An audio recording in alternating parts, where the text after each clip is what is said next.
Most beginners struggle with DaVinci Resolve because there's so much to learn. You see editors online doing incredible things, and you just don't know where to begin. Listen, I get it. I learned everything the hard way. I spent years figuring out what actually matters and eventually turned that knowledge into all of this. But you don't need to spend years doing that. Today I'm gonna show you 10 editing tricks that I wish I knew when I first started.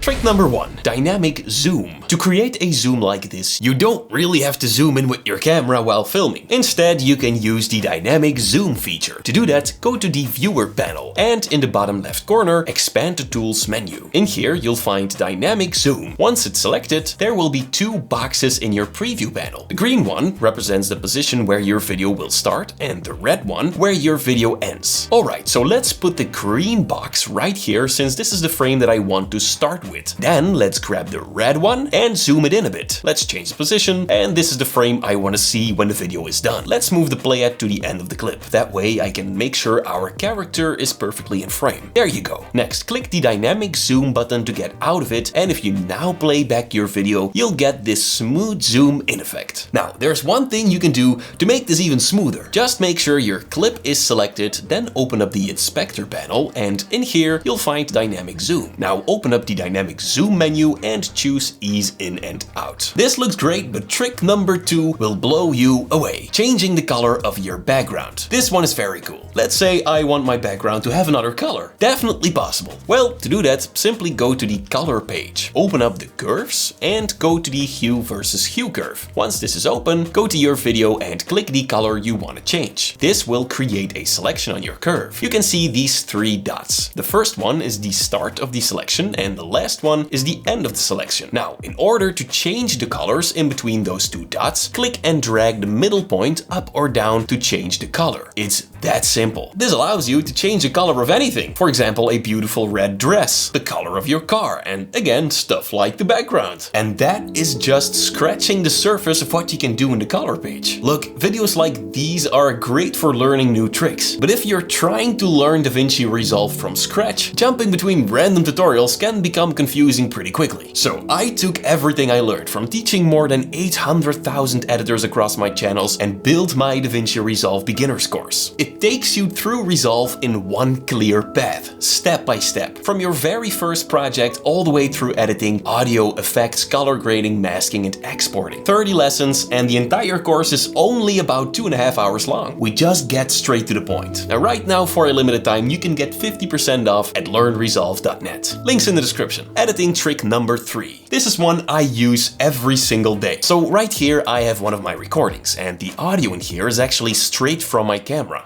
Whatever you do in DaVinci Resolve, as you can hear, that audio doesn't sound good, and that's why I use an external mic. Now that means I have to sync this audio with my video, but I can't just try to match this clip and hope for the best. You want your audio to be perfectly in sync. To do that, select both your clips, right-click them, and go to Auto-Align Clips. In this window, make sure waveform is selected, and of course track number 1. Then click on Sync. Boom! Instantly synchronize. You do in DaVinci Resolve. Now you can't just remove your old audio clip because it's still linked to your video. To fix that, you can just right-click it and then unlink it this way. Now you can select that clip on its own. Now you can also hold down Alt on your keyboard and then left-click the audio. That will also select it without the video, even if it's linked. Now remove it and there you go. It's always smart to link the new audio with your video, by the way. And that's how you get perfect audio. Trick number 4. Detect scene cuts. What if you created a sequence years ago and you lost all your individual shots? I would want them back.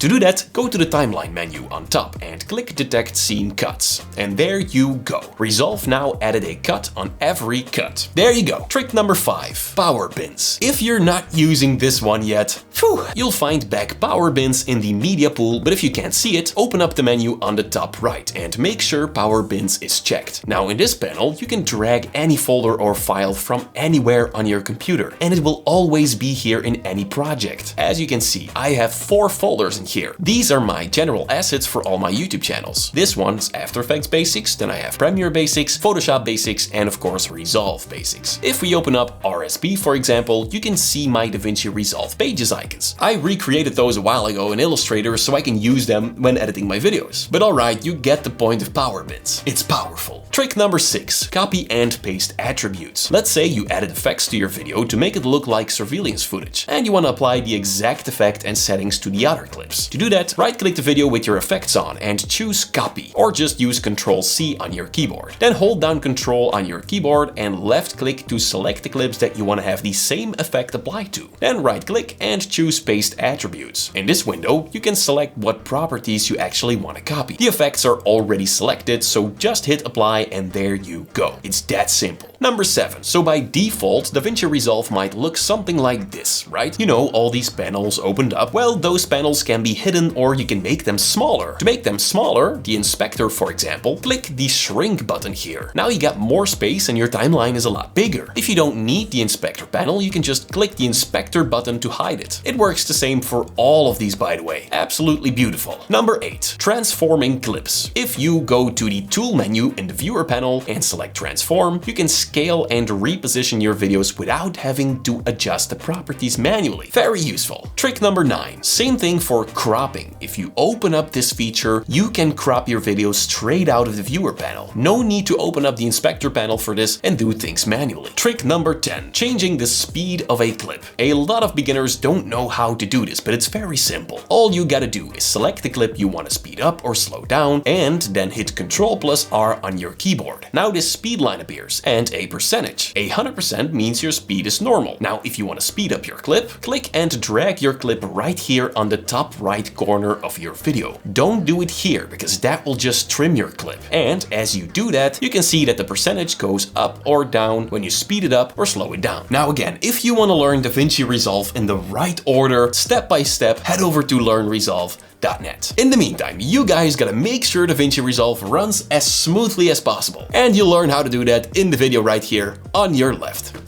Thank you guys so much for watching.